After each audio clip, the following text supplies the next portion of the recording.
Nos vamos a enlazar vía telefónica con Ricardo Peralta, quien es precandidato de Morena a la candidatura para la alcaldía Álvaro Obregón. Ricardo, ¿cómo estás? Muy buenas noches, gracias por tomarnos la llamada. Andrés, qué gusto saludarte, muchas gracias a ustedes por su atención. Estamos muy contentos porque las condiciones están presentándose muy bien y muy favorables aquí para Álvaro Obregón.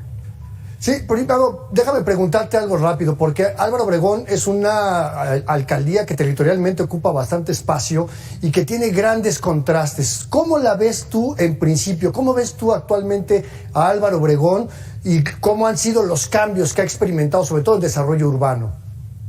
Bueno, pues Álvaro Obregón es la tercera alcaldía en cuanto a su población y en cuanto al presupuesto que tiene, pero también es una de las alcaldías que tiene un enorme encuentro de realidades. Por un lado, las viviendas de alta plusvalía que se concentran en no más de 10 colonias y el resto de más de 250 colonias que desafortunadamente pues cuentan con un abandono prácticamente absoluto por parte del gobierno actual del PAN, precisamente en esa demarcación, con problemas de servicios públicos básicos como el drenaje, el agua potable, como el alumbrado público, la vigilancia, la seguridad pública en general. Y esto lo sé no solamente porque vivo aquí en la propia alcaldía hace muchos años, sino porque me he encargado de visitar todas las colonias en estos últimos 3 meses, precisamente para conocer de viva voz de los vecinos estas condiciones en las que se encuentran, un desdén y un rechazo absoluto por parte de Lía Limón, la actual alcaldesa del PAN, respecto a los propios ciudadanos. Los ciudadanos pasan horas para tener la mínima audiencia por parte de los servidores públicos de la alcaldía sin tener ninguna respuesta favorable. Ellos lo que han venido haciendo, y como lo hemos visto, pues es publicitarse por toda la ciudad con las aspiraciones políticas que en su momento tuvo la alcaldesa para toda la Ciudad de México, pero en una franca campaña precisamente para su posible reelección, más allá de atender lo básico, que es precisamente atender a los vecinos que viven en condiciones prácticamente infrahumana. Y lo que estamos haciendo nosotros pues es hacer un enorme padrón de todos estos vecinos que no tienen estos servicios, porque precisamente la intención de la transformación en la ciudad es que todos tengan acceso a los derechos básicos, no solamente los derechos constitucionales que ya están establecidos a nivel nacional, sino que estos derechos, los servicios públicos que ya deberían de tener desde hace varios años esos vecinos que alcanzaron en el trienio pasado cierto nivel y que ahora se perdieron precisamente por estos gobiernos insensibles del PAN, que no solamente en esta alcaldía, sino en las otras 8 alcaldías que gobierna la oposición, pues prácticamente hacen un gobierno donde no tienen contacto con la gente y donde cada vez más se ve esa separación entre el gobierno y el pueblo. Y lo que la gente nos ha dicho a nosotros es que quieren que la transformación, así como ha llegado a todo el país, quieren que también llegue a Álvaro Obregón. Como insisto, me lo ha dicho la gente de a pie, la gente que utiliza el servicio público. Por ejemplo, el transporte público, hablando de ello, el tema de movilidad, no existe los sistemas que existen en otras alcaldías, precisamente por la tramitología y por la falta de atención de la propia alcaldía en los trámites administrativos, como los permisos que se necesitan para la instalación del cablebús y otras rutas que ayudarían muchísimo a establecer un sistema de movilidad mucho más ágil para las personas que pasan casi 2 horas en el transporte público para bajar siquiera al periférico. Entonces estamos hablando de calidad de vida de estas colonias, pero también con la intención de gobernar para todos, con la intención de crear políticas que beneficien a todos los vecinos, no importando cuál es su extracto económico o incluso de carácter social, sino que se tiene que tener una visión de inclusión en toda la alcaldía, como sucede ya en la Ciudad de México, donde toda la gente tenga acceso a los beneficios que la transformación ha traído para la población entera del país.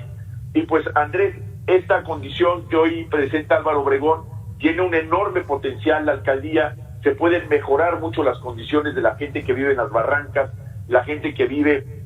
al lado de donde se tira muchísima basura y que pasan y pasan los años y no se resuelve la problemática de toda la gente que está en riesgo latente de los deslaves, precisamente porque todas estas zonas que fueron minas en el pasado, tienen una larga historia, pues hoy están a su suerte. La alcaldía no se para en estos lugares de altísimo riesgo y es momento que se atienda de fondo la problemática antes de que vaya a haber alguna desgracia sobre todo ahora con estos microsismos que están ocurriendo precisamente en esta alcaldía, se debería de convertir en una de las prioridades atender a esta población que vive sin duda en asentamientos irregulares, pero no significa que no tengan derechos de vivienda y hay que atenderlo urgentemente, mi querido Andrés. Así es, Ricardo, y yo quería preguntarte justamente eso, ¿no? Porque digamos que estos gobiernos emanados de Morena pues siempre han buscado el acercamiento con las comunidades, pero sobre todo hacerlas partícipes. ¿Cómo involucrar precisamente a la población de Álvaro Obregón en la toma de decisiones? No solamente a través de los presupuestos participativos que ya son